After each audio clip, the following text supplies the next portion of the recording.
Good morning, good afternoon, everyone. My name is Julia Friedlander. I'm the C. Gordon Gray Senior Fellow at the Geoeconomic Center here at the Atlantic Council.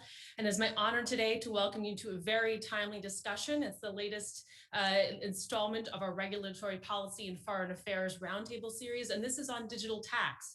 And again, we couldn't be doing this at a better time after the OECD agreement of 130 countries, after the G20, and after Secretary Yellen's visit to Brussels. So I'm really happy to have you all here today for this discussion. We're going to try to make it as little as interactive as possible. I am delighted to welcome a wonderful panel. First up, we have Fran Burwell, who is Senior Director at McClarty Associates and Distinguished Fellow at the Europe Center and the Atlantic Council. Chip Harter, who's a Senior Policy Advisor at PricewaterhouseCoopers. Masamichi Kono, the Deputy Secretary General at the OECD. So again, leading an organization for the tax agreement with 130 countries. And last but not least, Clete Willems, a partner at Aiken Gump and a non-resident fellow at the Geoeconomic Center with us. And to moderate us today, Mark Scott, the Chief Technology Correspondent at Politico. So we're going to start with a few rounds of discussions amongst ourselves, but please enter your questions in the Q&A function and we'll come to you when appropriate. And with that, over to you, Mark. Thank you, Julia. Thank you to the panelists, and thank you so much for everyone tuning in today. Before we get going, it's a pretty complicated topic which we're going to cover. So we've asked Masamichi to give us a quick overview from his expertise in terms of what was just announced with the OECD. And then get into the discussion. So Masamichi, I'm going to pass it over to yourself. Thank you so much, Mark. Thank you for having me today. And indeed, I see this is really a fantastic panel of experts. So I'll just, let's say, try to provide some basics or the context. And let me share the screen now. Hope it's okay. So, well, this is really about the most important multilateral tax issue of our time, and the question of really how to deal with the tax challenges of digitalization. This has been at the top of the political agenda for quite a while, actually. And of course, this has also been a serious concern of the public, whether some of those firms that are really active globally are paying their fair share of taxes. And so put it simply, the old rules that govern international tax are no longer fit for purpose in this digitalized world. And large companies can really earn significant income in a market without having to pay corporate income tax there. New business models that rely heavily on intellectual property like patents and trademarks have made it easier and easier for multilateral enterprises to shift their profits to low tax jurisdictions. Now, but well, in a way, this is really a historic achievement. Earlier this month, 132 members of the OECD G20 Inclusive Framework, as of today, actually, representing over 90% of global GDP, joined this statement. It has a long title, a statement on a two-pillar solution to address the tax challenges arising from the digitalization of the economy. That's the title of the statement. And this was really the result of long-running negotiations that date back to 2013, when the OECD, working with G20 countries, initiated the what we call the BEPS project, or the base erosion and profit shifting, project. And there are two main problems with the existing rules that this agreed statement aims to address through what we call a two-pillar solution. So let's start with pillar one. That is, pillar one is really to reallocate. Sorry to interrupt you. Sorry to interrupt you. We actually can't see your screen. Could you maybe share your screen with us so the attendees can see it?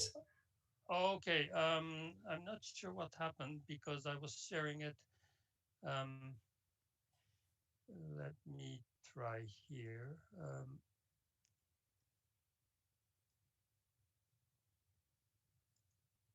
Okay. There we go.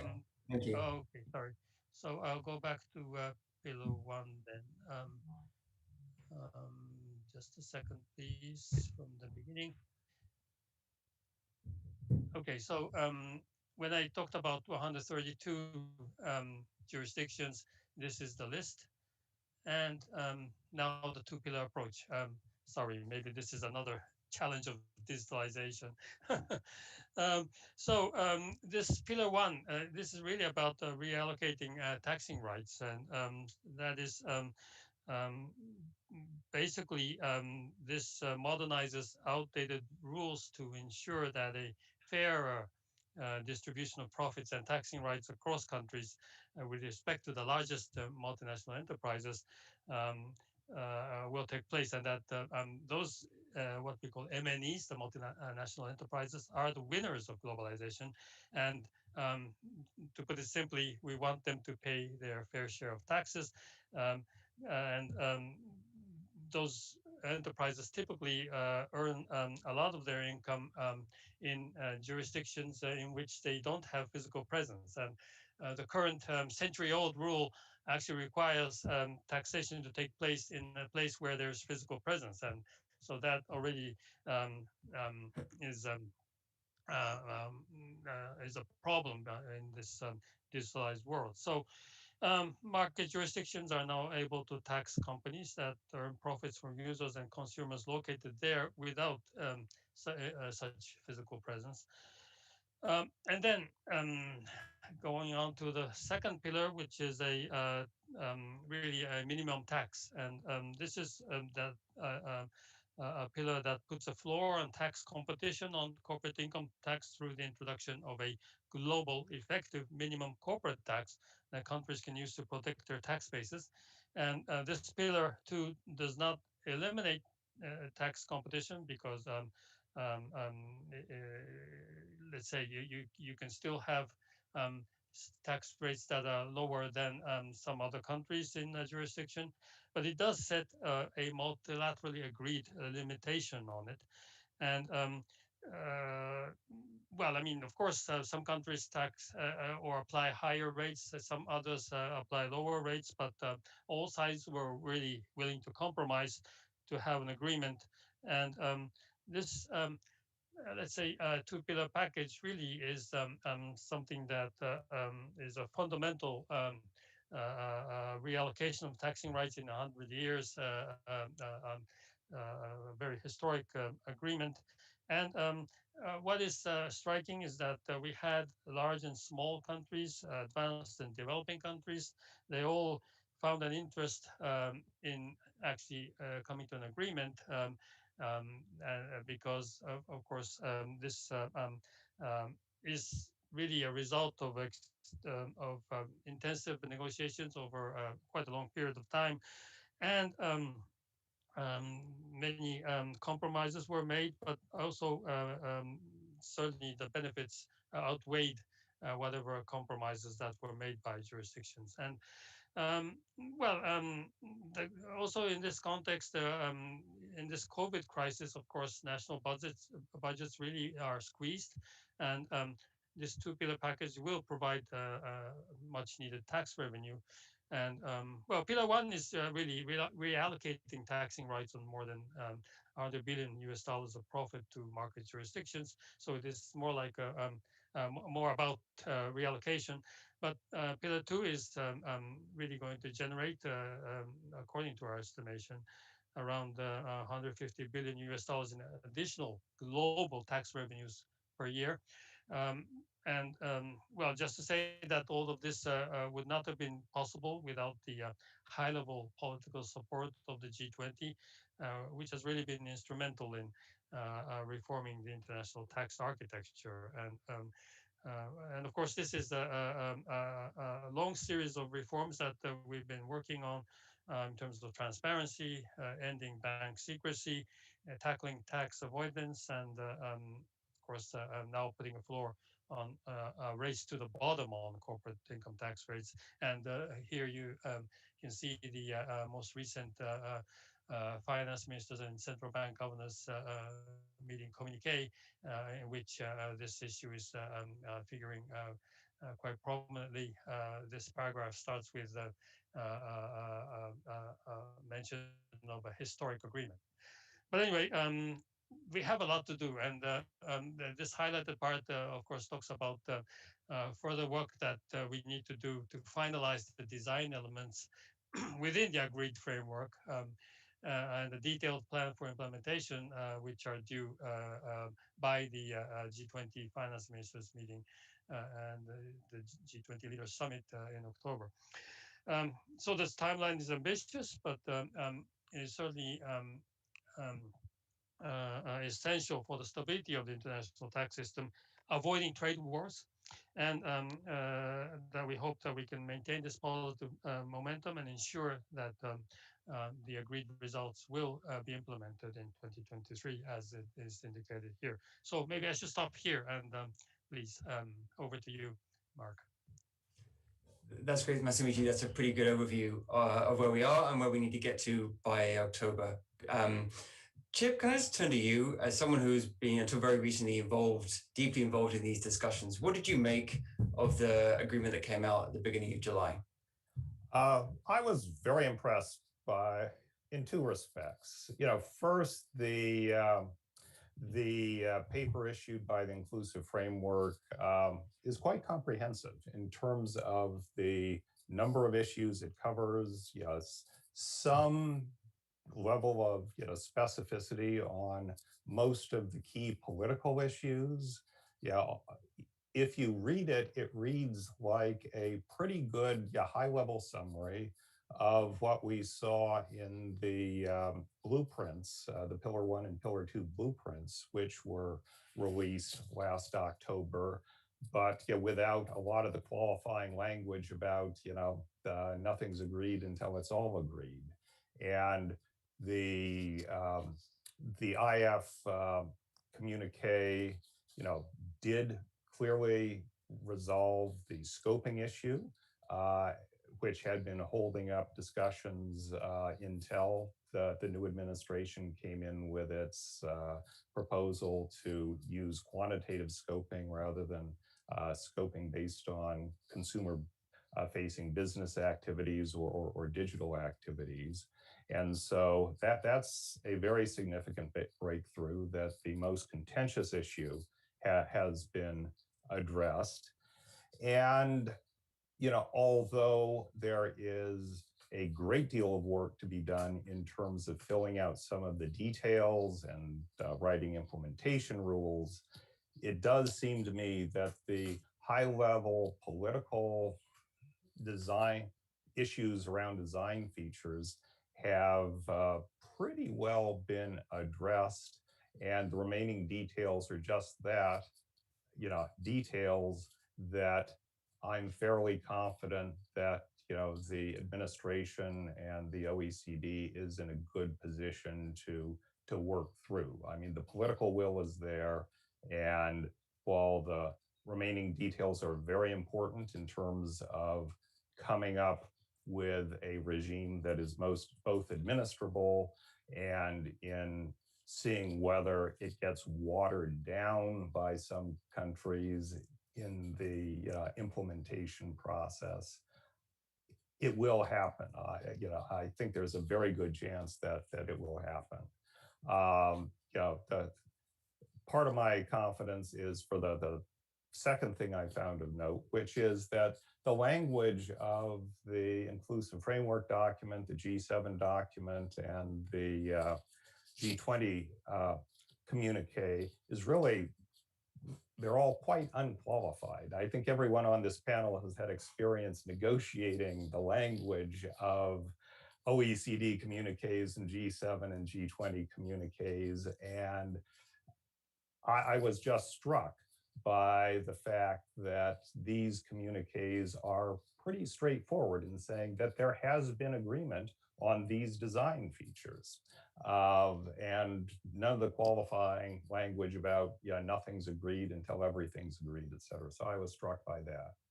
The one area where, I can see there could be difficulties is that it will be much more challenging for the United States to land an agreement at the OECD if there is real doubt cast on whether the United States Congress is willing to implement.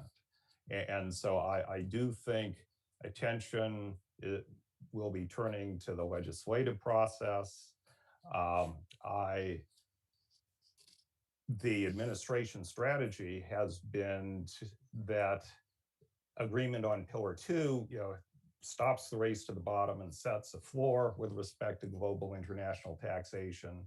And that gives the administration cover to enact a much more harsh regime, let's say, for US-based multinationals under their proposed guilty reforms in their Green Book.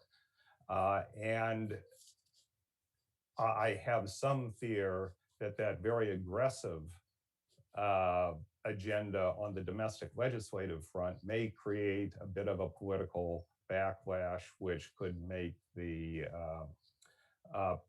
process at the OECD more difficult. I mean, for instance, under the Biden proposals, US-based multinationals would be paying additional tax with respect to earnings of any subsidiary that is subject to a local foreign tax of less than 26.25%. And that is very different from even a 15% tax rate that would apply to foreign-based multinationals under Pillar 2. And that's before one even starts thinking about how the Pillar 2 tax base is much narrower than the guilty tax base would be, and a number of other design features that make the proposed guilty regime much more onerous than anything that is likely to arise in the negotiations at Pillar 2. I might just leave off some of the domestic implications, because I think that's a whole argument discussion we're going to have in a minute. Just to sort of complete the circle, Clete, on terms of, sort of what this means internationally. As someone who's been dealing with a lot of the trade implications of this, it's hard to see digital tax in a vacuum. We've had potential Franco-American trade wars because of this, and that's been postponed. When it comes to just the global trade sort of regime and what certainty this provides for that, how confident are you now that some of those potential trade wars have now been kicked into the long grass purely because the OECD and G20 have been able to get this done, or partially done, before October? Well, thanks, Mark. And I guess I'm not confident. I'm not confident at all that they have been kicked to the long grass. And I think I probably have a somewhat more mixed view on where we stand. But I'm an optimist. I want to start with the good. And I really do think that the Biden administration and the OECD deserve some credit for where they are today compared to where we were just 6 or 7 months ago. And I think if you look at the turn from the Trump to the Biden administration, it did seem like we were in a little bit of a staring contest, where the Trump administration was concerned that the Europeans had basically wanted to, as we would put it, ring fence the digital economy with Pillar 1, didn't want to look at the broader scoping. And I think from the European perspective, I mean, the Americans were focused on safe harbor and things like that. And there was a real question of, who's going to move first? And to her credit, Janet Yellen moved, and it unlocked some progress. And I think that has to be complimented and recognized. And I do think the fact now that Pillar 1 in particular is scoped in a way that it does not inherently single out an area of American technological leadership, I think that's a good thing, and that gives us some hope. But where I'm a bit mixed is I think the number of details that still need to be hashed out are quite extensive, and I was one of those negotiators that Chip was referring to, and he just reminded me that of all the things I missed in my old job, staying up all night negotiating communiques is not one of them. But it's really hard. but just to get to the principles was good, but they're just principles, right? And those details still need to be finalized. There's a long way to go there. And then, of course, the big issue, and I won't even go to implementation yet, because I think that is sort of hanging over everyone's head. And I know we're going to talk about it. I think there are real concerns there. But the other big issue from the American standpoint is France, others, they're still collecting their digital services tax. And so it seems like in the negotiations, we made this move on safe harbor and an unlocked progress. But on the trade front, we made a move. We postponed our 301. It doesn't seem to have gotten us anything. And that is the real issue. And we can talk about in a moment sort of what we should or shouldn't do with those 301s. But I do think that there's a lot of dissatisfaction, among Republicans on the Hill, maybe even some Democrats. There's some dissatisfaction among the companies that are being targeted for those things. But that's still going forward. And this OECD process, even though we're making progress, it's a long way from the finish line. There's a lot of what ifs. We don't know how the respective domestic legislatures are going to handle this. And they're still collecting those taxes. And that is just a big problem. And I do think that, France and others, if they really want to improve the climate for adoption of some sort of treaty in the United States, really need to back off on that. I mean, the whole idea here was that we would come up with an international agreement so they wouldn't continue with their unilateral measures. And here we are making progress at the OECD, and those unilateral measures are still in place. So I do think there's some unaddressed issues. And if this thing completely falls apart, which I hope it doesn't, you're still going to have that. And the US is going to make a bunch of moves and really got nothing for it. So, again, I want to remain optimistic, and I do want to, focus on the positive, but there's still a lot of unaddressed business, especially on the trade side. And it's not clear to me yet that we are out of the woods. I know the audience probably knows this, but just the backstory is that the USTR postponed some of the 301 investigations to give time for the OECD deal to be done. But we still have France, Italy, Spain, UK, I think India has one. There's a bunch of unilateral digital services tax out there which have not been rescinded yet. That's part of the discussion before October. Fran, I'm not going to put you on the spot to speak for the French government, but as our European experts, how do you think this deal has gone down with the European side of it? Well, I think it's very complicated. And I think that it's good to remember that there has been progress made. And so I think, like the other speakers, I want to first applaud those who have been working very hard on this. And but I think we have to remember that until really this week, Secretary Yellen's visit to Brussels, we were starting to see this become again the top US-EU economic tiff. And you're right, Mark. I mean, it's not just the French. We currently have tariffs imposed but suspended on several other countries, including EU members, as well as the UK, which I think is very interesting given the post-Brexit effort to negotiate a trade agreement. But I think that we don't know how this is going to play out in Europe itself. It's become very, very complicated. Currently, there are three, at least until the last couple of days, 3 members who have not signed on to the overall deal: Ireland, Hungary, and Estonia. They all have rather low tax rates. I think Ireland is 12.5 rather than 15%, and they have rebuilt the Irish economy based on being a great place for investment because you don't pay as much tax as you do in other places in the EU. So that economic model is going to have to change to get these countries on board. And there'll have to be quite a lot of pressure internally within the EU.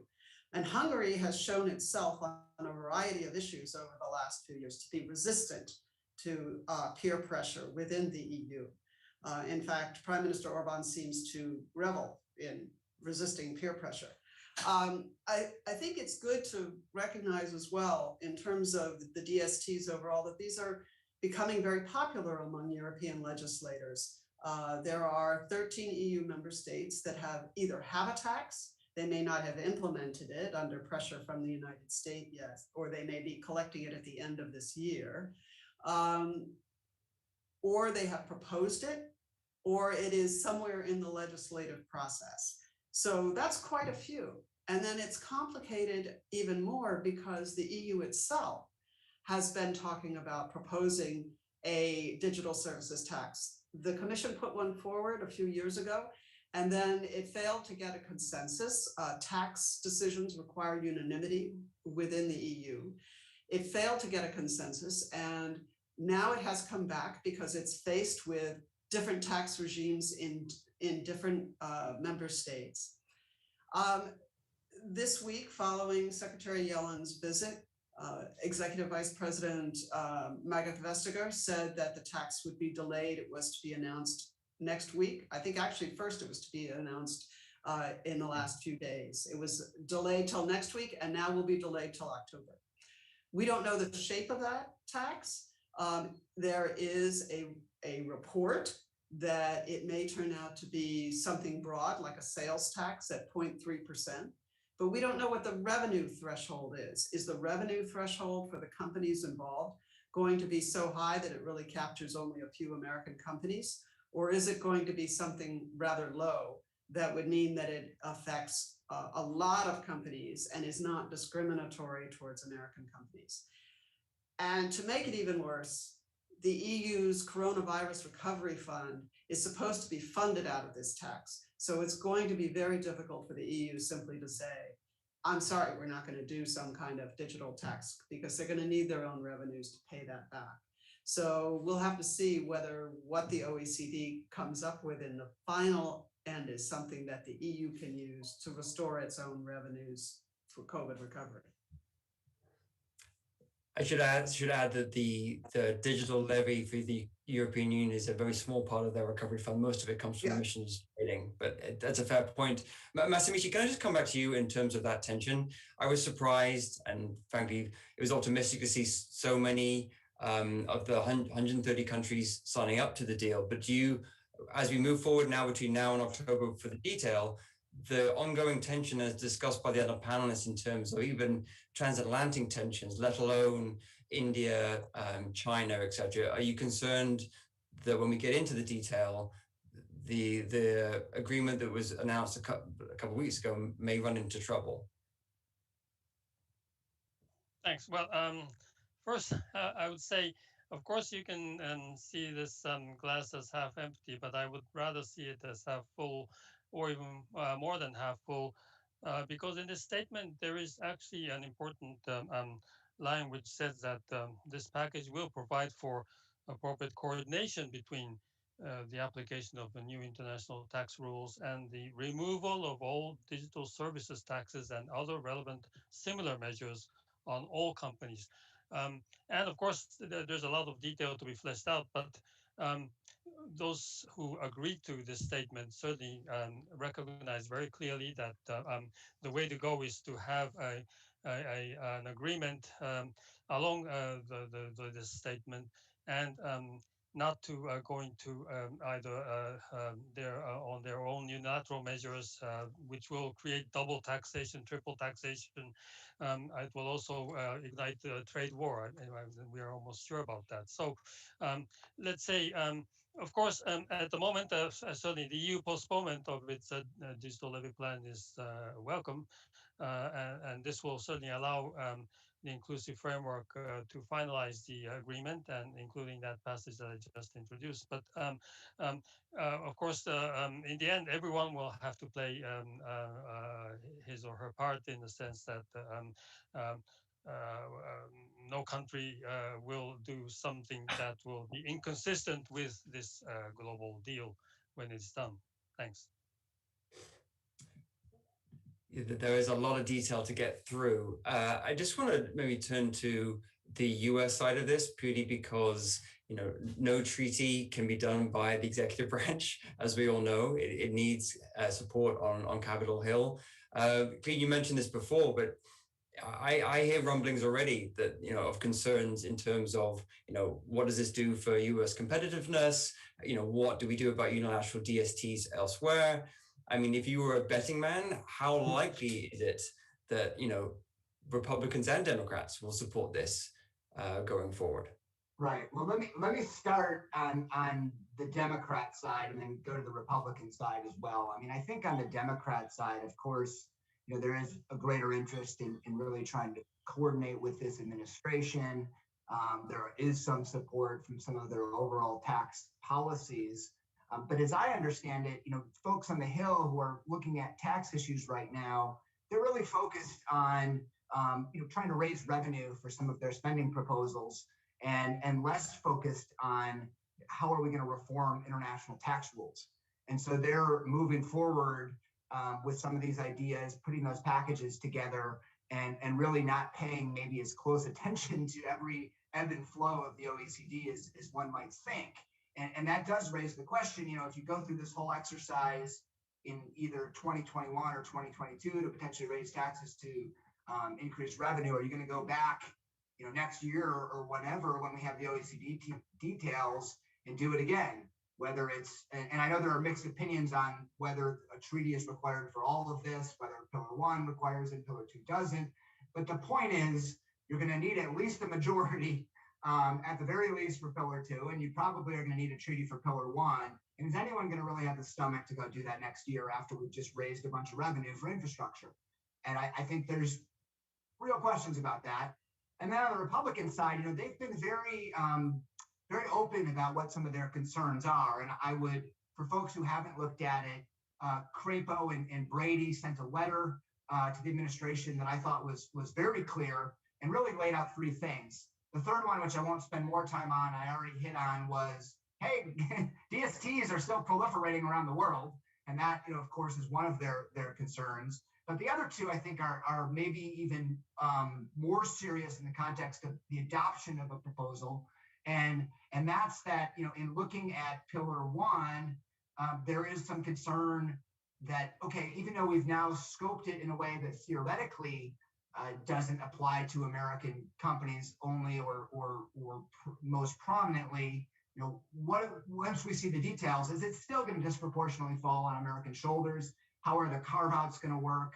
And so that's what problems they raised under Pillar 1. And then under Pillar 2, it's been this idea that we're going to adopt a global minimum tax that is still significantly lower than what the U.S. is collecting through, either guilty as it stands or guilty as reformed, and that really would harm our competitiveness.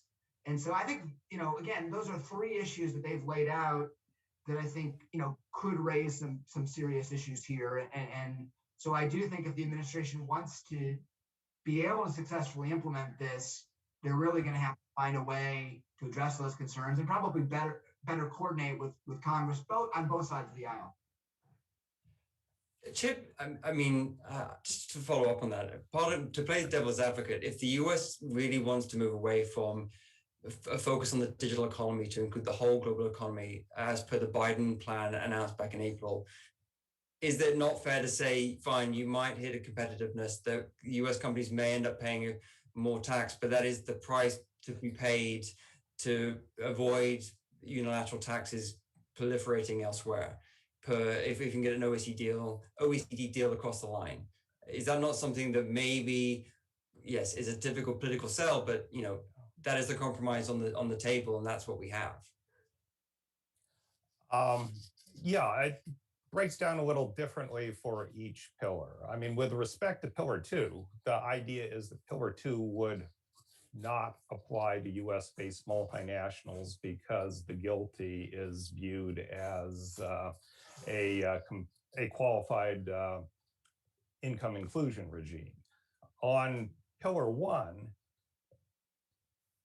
from the estimates I've seen, 65% of the income that would be reallocated under Amount A of Pillar 1 is income of US-based multinationals, but the Treasury is estimating that it's essentially revenue neutral for the US fisc. And what reconciles those two numbers is that under Pillar 1 and Amount A, the United States will actually be collecting a considerable amount of additional tax from US-based multinationals that have been accessing the US markets from offshore, so-called round-tripping.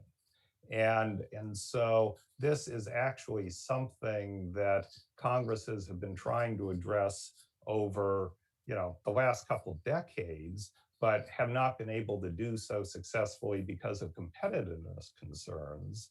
But this would perhaps address round tripping on a level playing field basis, and so I think it's a little simplistic to say that this is unfavorable to the U.S. True, majority of the reallocation will be with respect to U.S.-based multinationals, but the United States will be picking up a fair chunk of that resulting tax if it goes through. So I do agree that the politics on the Hill are very complicated, and I think it's made more complicated by the fact that the Biden administration Green Book is so aggressive in terms of their proposals to turn the GILTI into a minimum tax that is far more onerous than anything they're negotiating at the OECD. And so, in the best of all worlds, I would say that, we should all be congratulating the administration on all the progress that they've been making at the OECD and say, well, why don't you go and implement something like you just negotiated at the OECD rather than implementing something that is far harsher on US-based multinationals. Just a quick follow-up to that from one of the attendees. So thank you. That is from Christopher Williams. I'm going to paraphrase it just to make this relatively quick. Clete first, then Chip. On a scale of 1 to 10, how likely, 10 being very likely, do you think Congress will enact Pillar 1? Clete. Well, I guess the time frame is important, and a lot can change. But I would say in terms of this session of Congress, so either 2021 or 2022, adopting Pillar 1, I mean, I'm probably a 2. I mean, I hate to say it. I mean, maybe with the new Congress. But again, I see the effort on the Democratic side on paying for infrastructure. And I see the Republicans as basically, at least at this point, not being interested in doing it. So it's hard for me to see how that changes.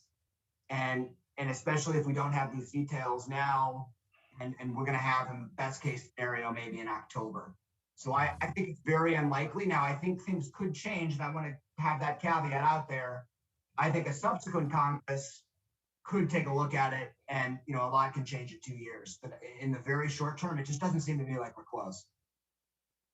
And Chip, are you higher or lower than 2? Modestly higher. Certainly no higher than 5.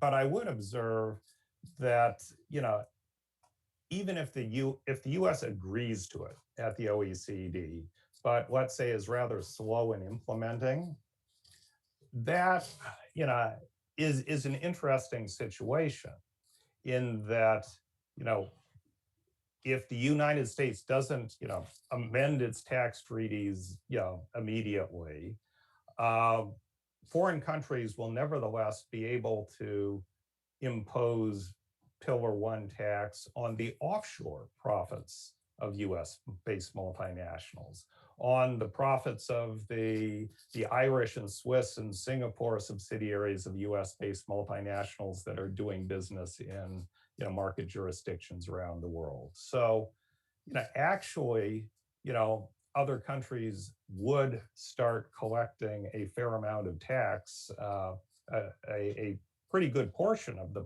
potential tax under Pillar 1, even if the US does not implement.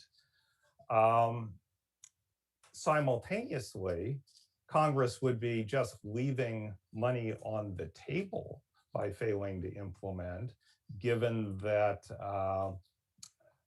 the United States would be foregoing the right that the OECD has given us to tax more heavily sales and into the United States by both foreign and US based multinationals from offshore. And the players who are caught in the switches would be the US-based multinationals who are both being taxed under Pillar 1 with respect to their offshore profits, but might not be getting full double tax relief if the United States doesn't implement it.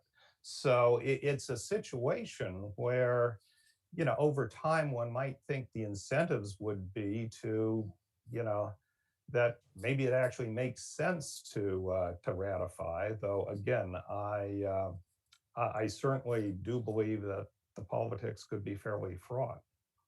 Yeah, and I just to clarify, I mean, I think Chip makes excellent points, and I would say I'm quite pessimistic over the short run. Over the long run, I do think the dynamic could change, but I also do think a lot of it is going to depend on sort of what the prospects look like in other countries. I mean, can Europe solve its Ireland problem? Do they keep collecting DSTs throughout the duration of this? And those are all relevant factors.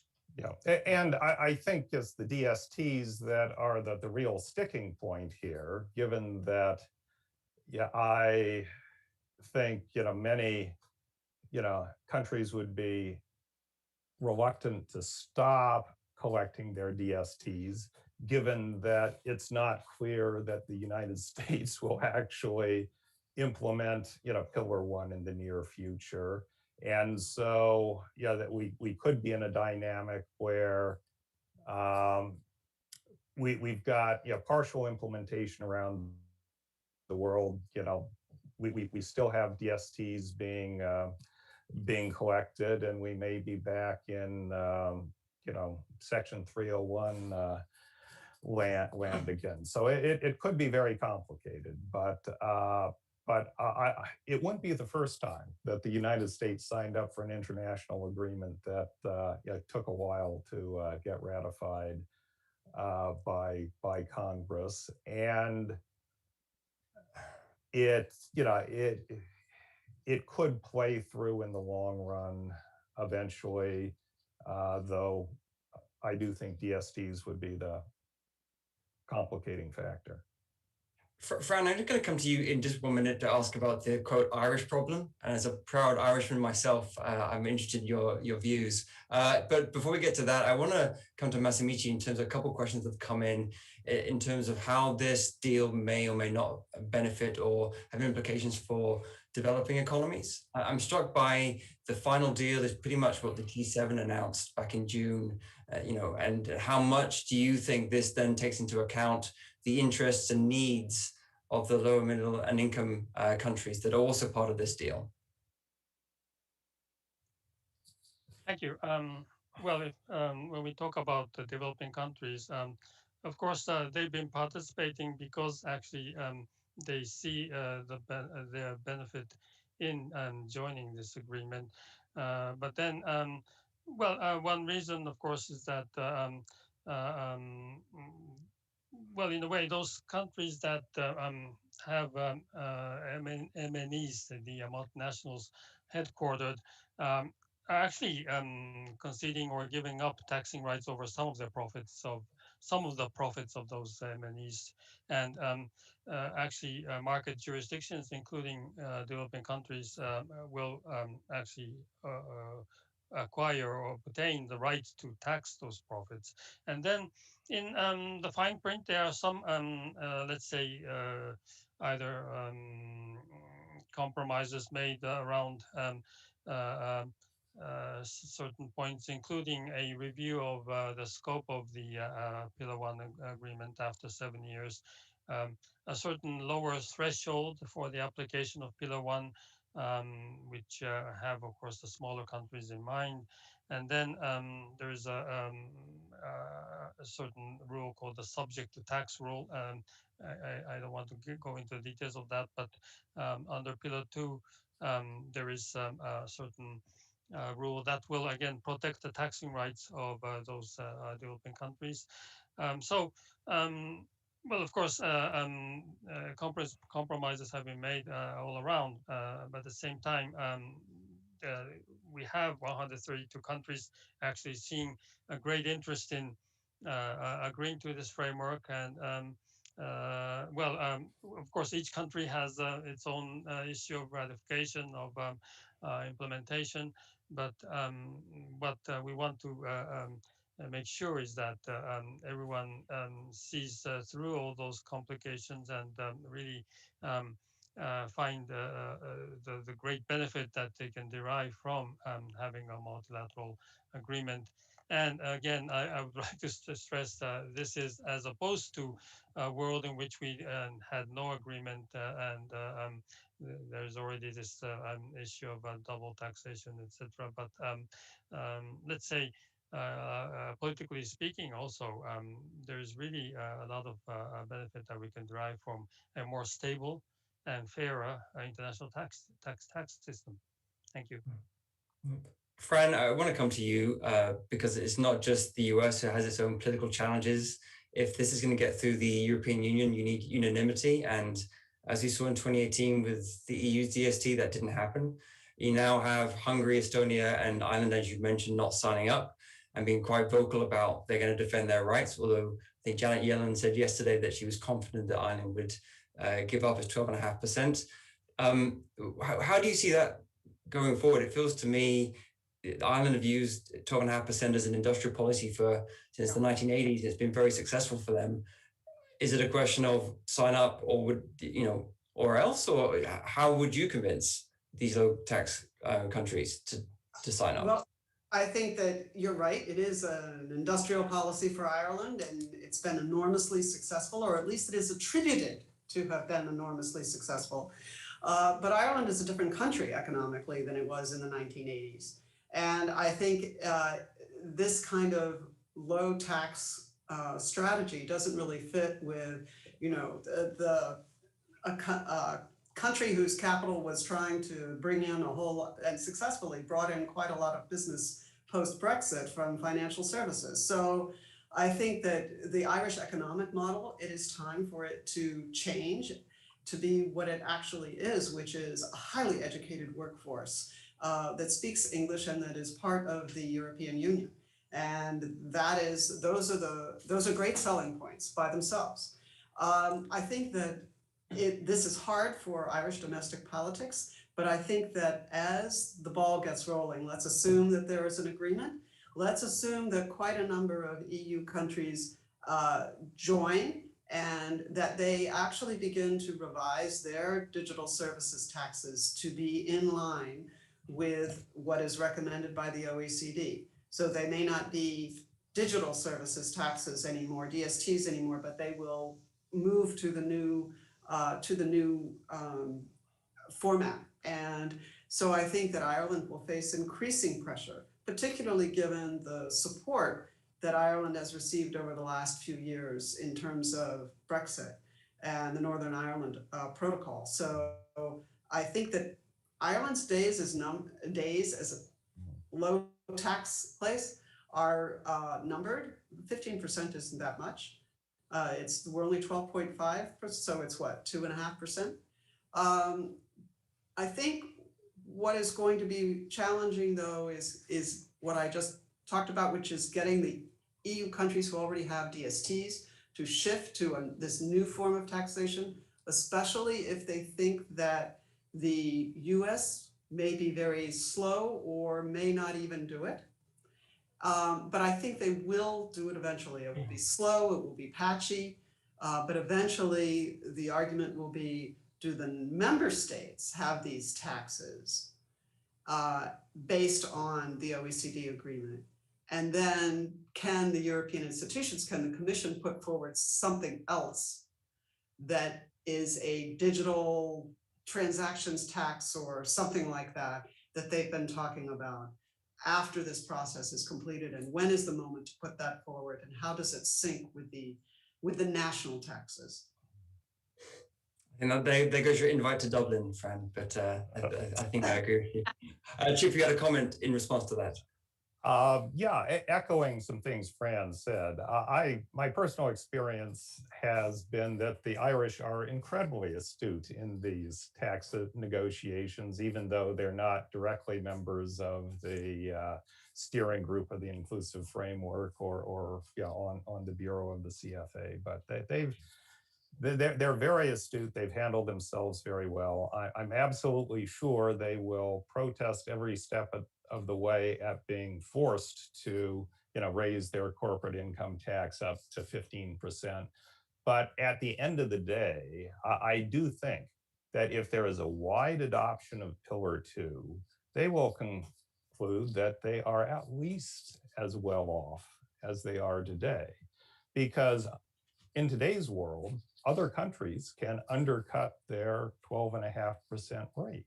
If you have a really effective Pillar 2 that's widely adopted, that will no longer be the case. And Ireland would be free to position itself at the minimum rate, 15%. And as Fran was saying, it will be, probably the most attractive place to do business where one can get a 15% rate, given its educated workforce, its legal system, its infrastructure, et cetera. So I actually think at the end of the day, Ireland realizes that they end up being as competitive as ever at a 15% rate if Pillar 2 is widely implemented and relatively effective. So they'll protest every step of the way, but I tend to agree with Fran. They'll ultimately let themselves be thrown into that briar patch. Mark, if I can interject, if it's okay? Yep, go for it. Thanks. I mean, I did want to sort of tie together, I think, a couple threads that we had been talking about. And in particular, I think a lot of us have alluded to, the overall prospects here for what the U.S. Congress does and how this gets implemented may, in some respect, hinge on what Europe and European countries in particular, including those that are collecting DSTs, what do they ultimately decide to do? And I think at least some of us think we're sort of in this protracted scenario where this doesn't get resolved in the short term.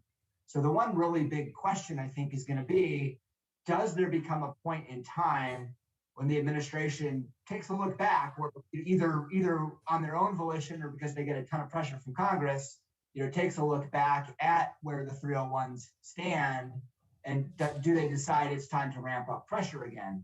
And I think there's a recognition among a lot of folks that right now a tariff war between U.S. and Europe is not what we want. And so I do think this administration will be somewhat reluctant to want to reimpose tariffs, but I think you're going to see more and more conversation about alternative remedies under Section 301. And I think it's probably been said in the public, but under the Trump administration, there were some of us who didn't love tariffs. And we were looking for alternative remedies at that point, things that would be more reciprocal, fees on services or different kinds of taxation that would apply in a reciprocal manner to European companies. And so I just, those are the kinds of things where I think you're going to see more chatter, among members of Congress, among companies who are affected by DSTs, if there isn't some sort of resolution. And so it'll be interesting to see how that dynamic plays out. The other idea I've heard, is this notion that, okay, Europe is saying, we are going to get rid of our DSTs after this whole thing is implemented. What you could have, if the US wanted to be reciprocal, is say, okay, well, we'll collect taxes, we'll put them in escrow, and we'll return them to you when this thing is implemented. So there are different ways the US could, I don't want to say quasi-escalate it without going all the way, but sort of try to mirror what Europe is doing. And again, I think you're going to see more chatter about that in the next couple months if this continues to play out. Well, I'm conscious we have, Chip, we have 5 minutes left. I want to get to one question that came up in the chat, which I think is pretty pertinent to the discussion. Again, forgive me for being maybe a bit too US-centric here. It comes from Nathan Sheets. Any thoughts on what this means for the after-tax profits of the US tech sector? How big of a hit will that be? Also, is this a prologue to further regulation and heat on tech from the Biden administration? And a little plug for myself, I did a story on this last week that basically said, no, the tax discussion is very different from the antitrust stuff going on, but that's my personal view. I would like to maybe start with Chip. What do you think? Is this a prologue to Biden doing something bigger? I don't think they are necessarily related. Yeah, obviously, just, it is relevant, how much political sympathy and how many friends on the Hill the tech sector has. And there are any number of issues around that besides tax. But I don't view these issues as directly related. I mean, I do think that, that there will be, some impact on the profits of at the level of tax on US-based tech companies, but it will not be enormous. It remains to be seen whether the amount A allocation is 20% or more. In the last administration, we were trying to keep it between 10 and 20%. Now it looks like we're on to the difference between 20% and 30% range, so which is more, but it will not be an enormous impact. And back just very briefly on the EU digital tax initiative, always the optimist. I actually think this could be a very constructive move if the EU could come up with a standard EU-wide regime that does not hit on the hotspots from the US policy view, something more like an incremental VAT on digital services that applies across the board without revenue thresholds, that is actually passed on to the consumers in the country that are that is imposing it, rather than having it be borne by multinational companies. The United States has never objected to countries around the world collecting VATs on digital services. And what we objected to were cases like the UK or Italy, where their thresholds operated in a way that 98% of the tax would be on foreign, i.e. US digital services providers, and that felt much more like bigger thy neighbor kind of policy. Whereas if there could actually be an EU agreement on an acceptable form of taxation on digital services, and that actually replaced the existing DSTs, I think that could be an incredibly constructive move. Now, I have no idea whether it will play out that way, but I do think the possibility is there. That predicated on the EU agreeing to anything on tax, which is right. Always a difficult choice. We're running out of time, and I really want to thank the panelists. Before we go, and I hand back to Julia to round up, I just want to go through the panelists and ask your sort of final thoughts on if you had one ask between now and October about what you would like to get done, or something that people need to consider as we hopefully come to an agreement in October. What would that be? Clete, I'm going to put you on the spot first, so apologies. What is the one thing that you think is a must-have, or something that people need to think about come October? Well, I think I've mentioned this a couple of times, and I'll come back to it, which is that I do think that there needs to be better coordination between the administration and the Hill, and obviously it sounds like if the U.S. isn't sending clear signals that it's willing to implement, that could raise questions. And I guess if I'm going to add two, I'll say that Europe needs to do the same thing as it applies to DSTs. But that's what I'd say. Thank you. Fran?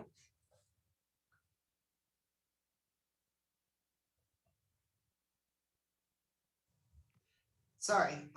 So what I want to have happen happened this week, which was that the EU delayed their DST proposal.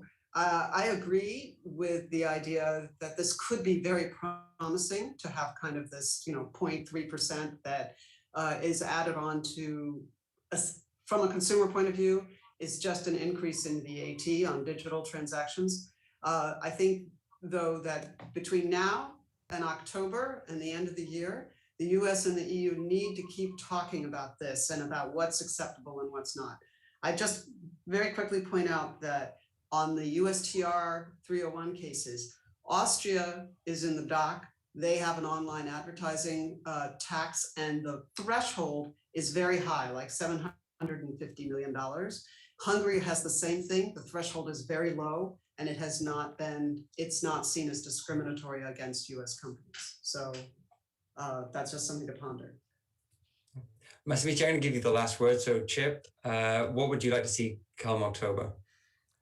Well, I would hope that, all parties just concentrate their minds on how important it is to keep the multilateral process going in terms of allocating taxing jurisdiction. That, any agreement that is reached in October will not be perfect. It will not last another century, but keeping the process going and keeping it channeled through a multilateral process is incredibly important, because as DSG Kono is pointing out, the alternative is that every country just does whatever it deems in its own self-interest, and that's not going to be in the overall interests of anyone in the long run. And finally, Deputy Secretary General, to you. Thank you. Actually, Chip said it all, every country has to play its part, and this is really about fairness and transparency. I mean, whether you want those extremely profitable large firms to pay lower taxes than perhaps the shop on the street.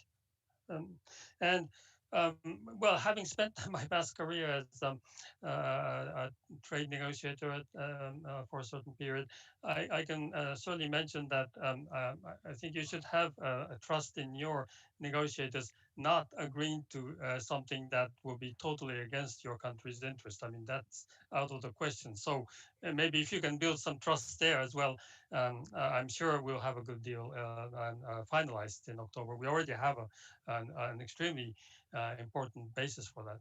Thank you. Thank you. I'm going to, with that, hand it back to Julia.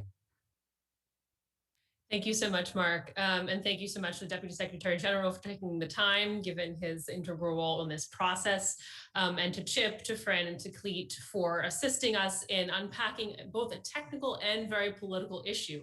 So drawing the foreign policy implications out of regulation and not be shying away from the details. That's what we like to do at the Geoeconomic Center. So once again, thank you all for joining us for this very timely discussion. See you next time. Thank you very much. Thank you.